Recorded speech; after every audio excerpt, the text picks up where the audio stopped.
The wind howled like a pack of beasts across the empty stretch of highway, and the snow whipped so hard it stung my face.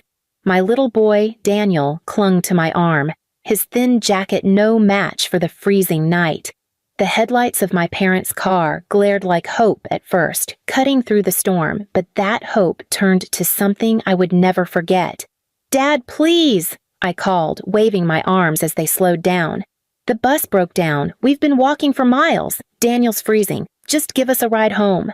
My father leaned across the seat, his hand lazily resting on the wheel. His voice came out like poison. "You think gas grows on trees? You can't even provide for yourself, and now you want us to waste fuel on you? No, stay where you belong, out here. Please subscribe to our channel and tell us in comments from where are you watching this video." Daniel shivered against me, teeth chattering. "Grandma, please," he whispered, his little voice cracking. My mother's face appeared in the glow of the dashboard lights, lips twisted in disgust. "This is what happens when garbage breeds garbage," she sneered. "Your sister deserves warmth, not you. If we take her, that's worth it." "But you?" She leaned closer to the window, her voice sharp enough to cut skin. "Let the wolves pick you up." My sister, Clarissa, sat in the back seat wearing a fur-lined coat that sparkled under the dome light. She smirked like a queen looking down at peasants. "You hear that, loser? Even nature doesn't want you. You'll make a nice little snack out here. At least you'll finally be useful." She laughed, a sound that still makes my stomach twist when I remember it. The car idled for a second. Daniel gripped the piece of cardboard he had been carrying since the bus stop, a small sign with his school mascot on it. He had made it for the trip we never made it to. His lips trembled. "Mom, I'm scared," he whispered into my side. I wrapped my arm around him tighter, hoping my strength could shield him. I begged again, pressing my hand to the cold glass of the window. "Please, don't do this. He's just a child. Take him if not me." My father's eyes flicked down, cold and cruel, before he pushed my hand off the glass with the door. "Every dollar, every drop of gas belongs to your sister, not you, not him." The engine roared and the tires spat snow as the car pulled forward. For a heartbeat, I thought maybe they'd stop again. Maybe their humanity would kick in. But no. The red taillights glowed like twin demons disappearing into the storm, carrying my parents and my sister away, leaving Daniel and me in the icy dark. Daniel's legs buckled and I sank to my knees, clutching him against me. The wind ripped at us, dragging my hair into my eyes, and I could barely hear his small voice over the storm. "Why, Mom? Why don't they love us?" I had no answer, only the sharp, hollow ache in my chest as I pulled him onto my lap and rocked him like he was still the baby I once cradled, whispering lies I wanted to believe. "We'll be okay. I'll get us home, I promise." My boots crunched through snow as I lifted him back onto my hip and started walking. Each step felt heavier than the last, the frost biting into my skin, but the thought of his blue lips kept me moving. The storm blurred everything, sky, road, even hope. But I held on to one truth. My parents had left me to die, and that memory burned hotter than the cold.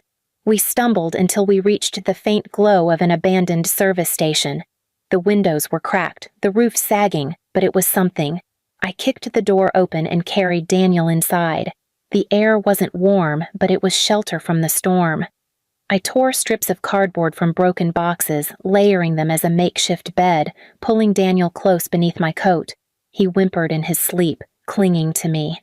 My frozen hands brushed his cheek, and I swore in that moment, through cracked lips and bloodied knees, that I would never let anyone reduce us to wolves' food again. Outside, the storm raged. Inside, my son breathed in fragile, steady gulps. My tears fell silently onto his hair as I stared into the dark. They thought they'd abandoned me for good. They thought I'd stay broken. But something in me shifted that night on the floor of the old service station. I wasn't just a daughter anymore. I wasn't just the one they left behind. I was the storm now. The blizzard didn't kill us that night, though it tried. The morning sun came weak through the broken windows of the service station, casting light on Daniel's pale face. His lips were cracked, his tiny hands stiff from the cold. I pressed my forehead to his, whispering, "We survived. They wanted us gone, but we survived." Those words became my anchor. Surviving wasn't enough anymore. I knew I had to turn their cruelty into something they couldn't ignore. The next weeks were a blur of scraping by. I found work cleaning at a roadside diner, scrubbing grease from counters, washing dishes until my knuckles bled. Daniel stayed in the corner booth, coloring on napkins with half-broken crayons the cook gave him. People pitied us, sometimes slipping me food, but pity was a thin blanket against the fire of rage inside me. Every night when I tucked Daniel onto a thin mattress in our drafty rental room, I replayed that night on the highway. My father's face when he said, "Let the wolves pick you up." My mother's sneer, "This is what happens when garbage breeds garbage." Clarissa's smug little laugh in the back seat. The words etched themselves into me like scars. They thought they were untouchable, sitting in their warm house, drinking expensive wine, raising Clarissa like royalty. I didn't want their pity. I didn't want them to love me anymore. I wanted them to choke on the life they thought they owned. One night, I overheard two truckers at the diner talking about my father's business, how he bragged about his contracts, how he used family as his brand, painting himself as a man who took care of everyone under his roof. The lie made my stomach twist. The same man who left his daughter and grandson to die was selling himself as the picture of loyalty. And that's when it hit me. Revenge didn't have to be fists or fire. Revenge could be truth, sharpened and aimed right at their softest spot. I started small. I collected everything I could. The unpaid bills he dumped on me before I left home. The texts my mom had sent me calling Daniel the burden child. The voicemail where my dad shouted, "If you died tomorrow, the world would be better off." I saved them like weapons. I didn't post them, didn't scream them. I held them, waiting. Clarissa, meanwhile, flaunted her perfect life online. New coats, new parties, dad buying her a car, mom praising her success. But the cracks showed. I saw comments about my dad's late payments to workers, whispers about arguments. Their empire wasn't perfect, and I would be the one to split it wide open. But before the strike, I needed strength. I enrolled Daniel in school, even if I had to walk him in second-hand boots through slush. I worked 2 jobs, saved every cent, hid it where no one could touch it. Each time exhaustion threatened to swallow me, I remembered that night. The cold on my skin, the laughter fading into the storm. It fueled me more than food. Weeks turned to months, and slowly I built a different kind of armor. I wasn't the daughter they abandoned. I wasn't the girl begging at a car window. I was a mother with nothing left to lose, and nothing is more dangerous than that.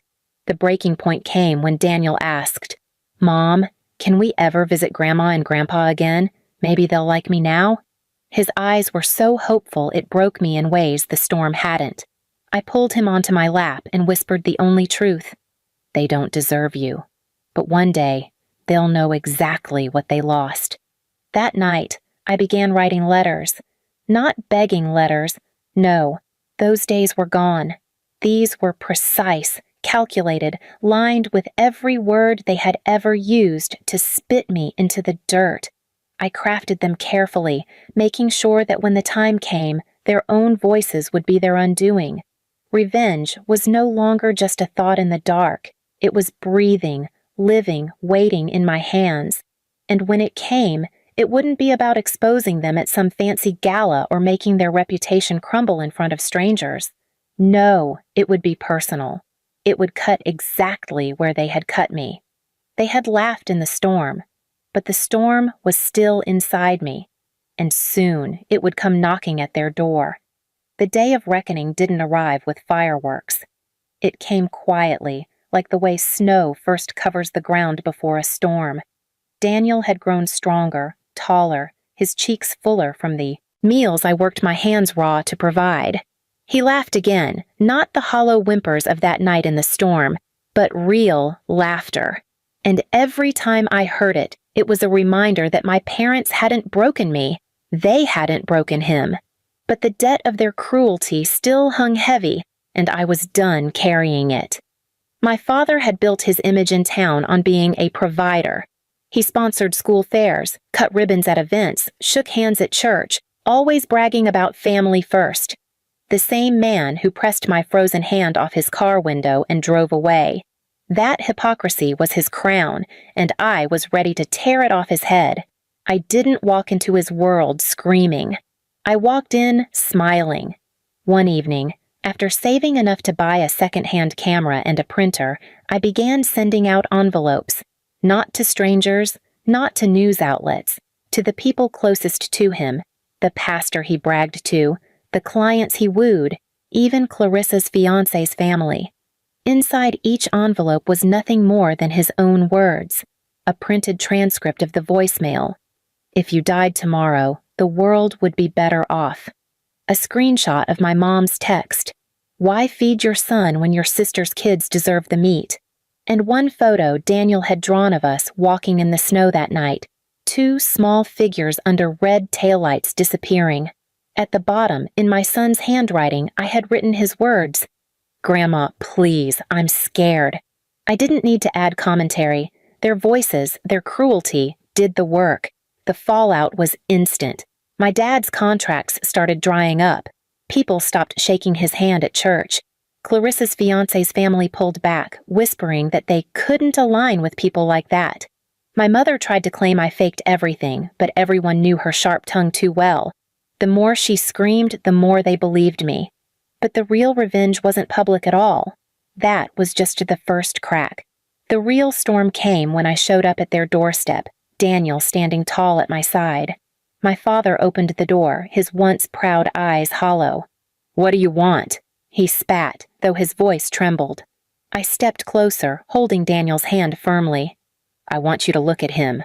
Look at the boy you left to freeze in the snow. The boy you called trash. The boy you thought the wolves would pick up." Daniel lifted his chin, his voice steady. "I'm not trash. I'm stronger than you." The words hit harder than any weapon I could have used. My father flinched, my mother's face twisted in something between shame and rage, but neither spoke. For the first time, they couldn't. Their power was gone. I didn't need them to beg. I didn't need them to collapse to their knees. I just needed them to see that the daughter they tried to erase had returned standing taller, with the very child they wanted to discard alive and unbroken beside her. I leaned in, my voice a whisper sharp enough to cut. "You called us. Garbage. But garbage doesn't walk back stronger. Garbage doesn't survive wolves. We did. And now every time you sit in this house, every time you see your empty chairs, you'll remember exactly what you threw away." Then I turned, pulling Daniel with me. The snow crunched under our boots as we walked away, their silence trailing us. For once, it was them left stranded, not on a highway, but in the wreckage of their own cruelty. My revenge wasn't about ruining their reputation or dragging them to a gala stage.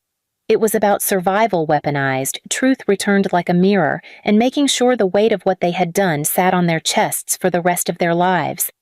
And as Daniel laughed beside me, the sound filling the cold air, I knew I had won. Not because they cried, not because they fell, but because I was still standing, and they were the ones left with nothing. Please subscribe to our channel and tell us in comments from where are you watching this video.